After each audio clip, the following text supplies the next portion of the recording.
Pokemon illustration rare cards rose to the top of the Scarlet and Violet era, but here recently they have found themselves in a free fall in price. Over 100 days ago, we looked at the top 10 most expensive illustration rare Pokemon cards from the Scarlet and Violet era. And today we're looking at them again to see just how much they've changed since the last time we looked. Spoiler alert, a lot has changed. Starting at number 10 all the way to number 1, we're going to be looking at the current card and then look at the card that was in a spot 100 days ago. You know, it's fascinating to me to see the ever-changing landscape of the Pokemon card space. It may not feel like it, guys, but so much has changed even in the past 100 days. But before we dive into these changes, let's talk about how you can get a chance at pulling one of these cards yourself, even with product being difficult to get right now, with the sponsor of today's video, PokeNotify. This exclusive Discord community alerts you when Pokemon restocks and drops occur by monitoring hundreds of sites 24/7 all across the globe. And today you can join the Discord for free for a 3-day trial and get 25% off of your first month by using the code FACTORY25 at checkout. Stop going in solo against the bots and the scalpers. Take advantage of this great tool and save you a ton of money and avoid the frustration. All links needed is in the description below. At number 10, we have the Zoroark from White Flare. The Zoroark is starting us out at $47.14, so that is our bottom for the top 10 most expensive, and it looks like it came out at $15 raw. I don't think there's a PSA 10 price. There's not. It's PSA 9 at 27. You know, when I first started making this list to make this video, I honestly was just blown away that this card's in the top 10. Not that this is not a good card. I just thought, you know, to me, like, should this be worth more than the Tyranitar, the Raichu, the Charmander, the Squirtle, the Bulbasaur, you know, in 151? Like, I don't think so. So that's why I don't think this will be in the top 10. We're going to probably check this again either at the end of the year or right at the beginning of 2026 just to, you know, see how far things have come. But honestly, dude, I would be shocked at this thing. I would be more shocked if 4 months from now when we look at this again that this is in the top 10. No shade to this card. It's a fantastic card. It's great.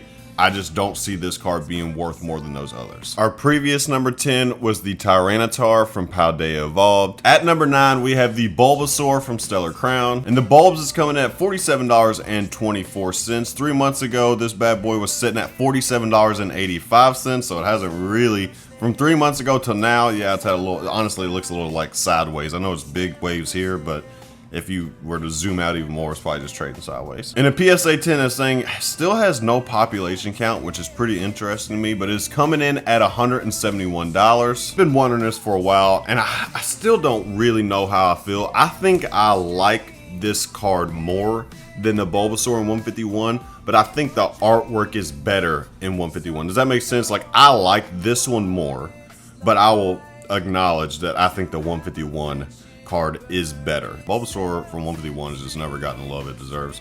Now I'm sitting there thinking about it. Will this one be in the top 10 if we check it again in a year? I don't think so. I don't think it will be. I really don't think it will be. And again, the reasoning is I think the Raichu and the Tyranitar can easily pass this one up. The older we get from, or the further away we get from Paldea, I can see those two cards jumping up. And if they're not 9 and 10, when we look at this again in 4 months, I'll be shocked. So that's more so them outperforming this than the Bulbasaur falling off. Our previous number 9 was the Persian from Shrouded Fable. At number 8, we have the Oshawott from White Flare. And this bad boy is coming in at $47.45. So literally, like, barely more than the last one. This one, I mean, you can see where this thing is. I mean, even if we stop at the first ping, it was $51, which I remember seeing it at that. And then we had this massive swing to the downside, which it looks massive, but it's not that massive. It's down to $40, which kind of seems like a normal correction. But then, and this is interesting, dude, because I don't know if you guys have noticed or not, but White Flare, Black Bolt's kind of everywhere right now. I'm sure, you know, people aren't getting it, but I'm telling you, they're stocking. There's a lot of it out there. People's just grabbing it up. But it's coming in at this price here. I mean, that is a, I mean, holy smokes. Man, can it just ride back down? I don't know. I doubt it. We have an Ace 10 coming in at $143. So if you're interested in Ace 10, $140 is what you're paying. This card is actually pretty fire. Obviously, you know, we don't still have enough data to say that this card will be a top 10. And now I'm sitting there thinking, I'm like, man, is this a result of Black Bolt White Flare being you know, so new. Like, can the Bulbasaur outperform this? Honestly, I kind of think it will, because I actually forgot this card was in the top 10, which is interesting to see that we have Black Bolt and White Flare in the top 10 already. And there's some sets in this era that doesn't even have one of these cards in there that has IRs. Obviously, Paldean Fates and Prismatic doesn't have illustration rares, so they're not already disqualified. But there's a few sets that have illustration rares that don't have cards on this list. So again, can this one be pushed out? Yeah, I think it can. I mean, I will be, again, I think it is a lot easier to be like, hey, they're not going to be here in 6 months. Is this card still going to be worth 40 bucks? Probably. I just think other cards are going to be worth 50 bucks. You know what I mean? Does that make sense? So I think that's kind of what you're going to run into. I don't think these cards are going to plummet. These are all solid cards. I just think other cards that are undervalued will get valued correctly. Our previous number 8 was the Raichu from Paldea Evolved. At number 7, we have the Eevee from Twilight Masquerade. And the Eevee's coming in at $49.63. 3 months ago, this thing was flying high at $64.33. In a PSA 10, this thing is coming in at $191 with a population count of 9,717. That's kind of high, honestly.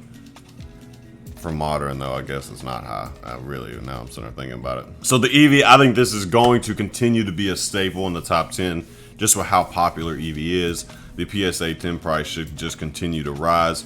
I know, you know, it's kind of weird. You would think the population count just growing higher and higher means the price would go lower and lower, but as we've seen with modern cards, it doesn't matter. If the demand is outdoing, you know, the supply, it doesn't matter. So this card easily should still be in the top 10. Now, can this thing slip down to number 8, number 9, number 10? That is on the board. You know, this one's kind of funny because I could see this one. This is a weird card. I can see this one slipping to number 10 or jumping to number 3. Does that make sense?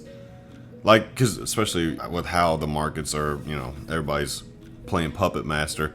This thing could easily, you know, if people wanted to pump this thing to $100, it could happen. Will it happen? I don't think so, but I mean, technically it's on the board. Our previous number 7 was the Charmander from 151. At number 6, we have the Samurai from White Flare. You know, as much hate as White Flare's got, there's 3 cards on this list from White Flare. This thing's coming in at $52.28. Its first noticeable price point was $35, which again makes a lot of sense. That's where I kind of feel like this card should be, if I'm being honest, about $35 bucks. But this is a super nice card, but obviously no PSA 10 price. So this one, the card is awesome. The Pokemon, obviously, and it's coming from Oshawott. That is, I guess it seems to be the most popular starting starting, you know, 3 from Gen 5. But man, like I said, this card feels more like a $35 card. I know it's higher on the list. I think this is I don't want to say a victim, but a winner of the set being new. This one can easily not be in the top 10. You know what I mean? Like, is this card worth more than the Charmander for 151? But then you can say, well, 151's been open so much that it's flooded with singles, so that's where the price comes in. Which I understand, I get that, but if I'm gonna pay $52 for this or the Charmander, I'd rather pay for the Charmander. I know it's kind of a bad logic, but sometimes that's how I think about things. But you know, I'm kind of stupid. Our previous number 6 was the Squirtle from 151. At number 5, we had the Misty Psyduck from Destined Rivals, and Misty's sidekick is coming in at $53.58. It looks like, let's see what the second point, $97.50. This thing has had quite the fall, Grace. 52. So since it's fallen, so obviously this is the high of it coming out, and then it's filled down here, and this has been going sideways. So honestly, this looks pretty healthy. This actually looks like a normal flow. In a PSA 10, this thing's coming in at $298. We still don't have a population count on it, which is odd, but $300 for a 10 in this, which makes sense. You know, when Destined Rivals first came out, first off, I got this completely wrong, because I said the Ethan's Typhlosion I thought would be the top IR, or at least fighting with the Misty Psyduck for the top IR. But I also threw another one in there that would kind of have the trio of what the 3 cards would be fighting top IR from Destined Rivals, was the Misty's Lapras. And that thing is not even close, which is, you know, it's pretty interesting to see that. I think I underestimated just how popular Psyduck is. It is a really nice card. And, you know, I think this will stay in the top 10. The top 5 might not change, if I'm being honest.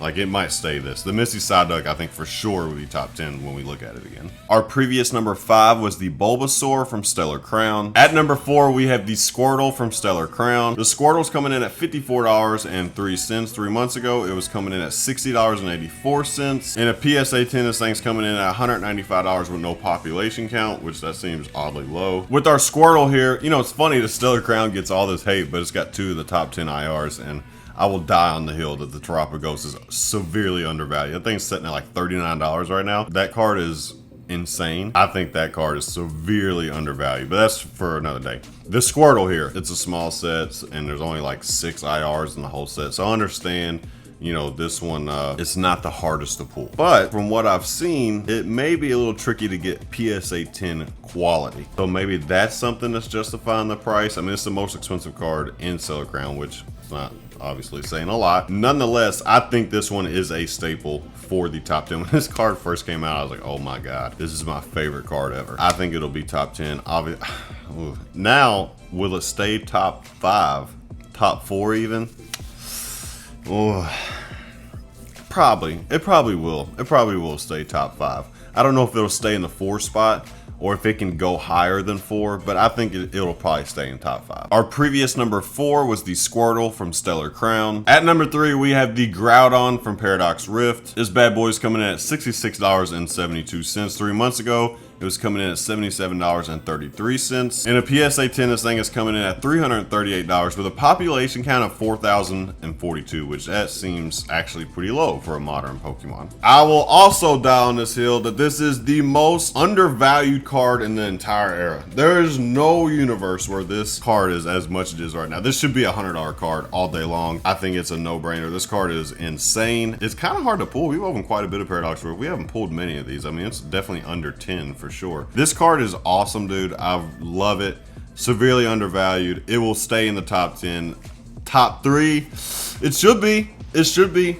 Honestly, it should be number 2. You know, I get it. But you know what's crazy is we're at number 3 and we don't have a card over $100 yet. Everybody always talks about the illustration rares, rightfully so. But I still think, you know, Auth Art special illustration rares are still king. I mean, this thing is under $100 and we're at number 3. Our previous number 3 was the Eevee from Twilight Masquerade. At number 2, we have the Semistoad from Black Bolt. And the 666 Frog is coming in at $210.66. Let's just check the first price point here just to see how ridiculous it was. $60, which obviously the artist has something to do with that. We have no PSA 10s, but I mean, that is just, if someone paid that, that's crazy. This is an A7 going for $313. I would say PSA 10 price, because people are stupid, is probably pretty high on this. Obviously, everyone thinks that it's gonna get banned or, you know, discontinued because of the 666 in it, and I don't think so. I don't know enough of the history. I do know a little bit, but I don't think this thing's gonna get banned. But if it does, this is kind of like,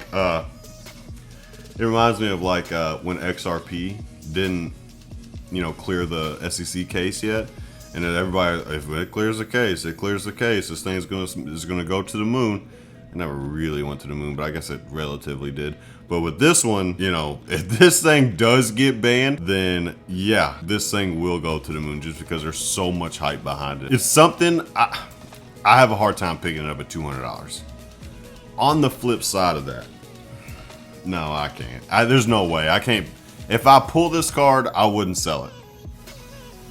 Dang, I don't know, because if some idiot wants to pay me $200 for it, I'd probably sell it. It's hard to say. I would like, in a perfect world, I would have 2. Sell one now and keep one just in case this thing does get banned. Even though there's a 99.9% chance it won't happen. If it does, and anything's on the board, I guess, technically. If it does get banned, yes, this thing will go to the fucking moon. I don't think it will. I just want to be clear about that. I don't think it will get banned. Like I said, technically, there's a chance. If it does, hold on to your wieners. D-Gens is gonna go crazy. Our previous number 2 was the Groudon from Paradox Rift. And at number 1, we have the Magikarp from Paldea Evolved. This bad boy is coming in at $252.78, but 3 months ago, $193.35. So if the Semistoad came out 3 months ago, this carp would no longer be number 1. In a PSA 10, this thing is coming in at $1,800 with a population count of 3,146. That is, again, super low. The PSA 9 price is interesting at $297 with 9,016. So people's been trying to get those 10s.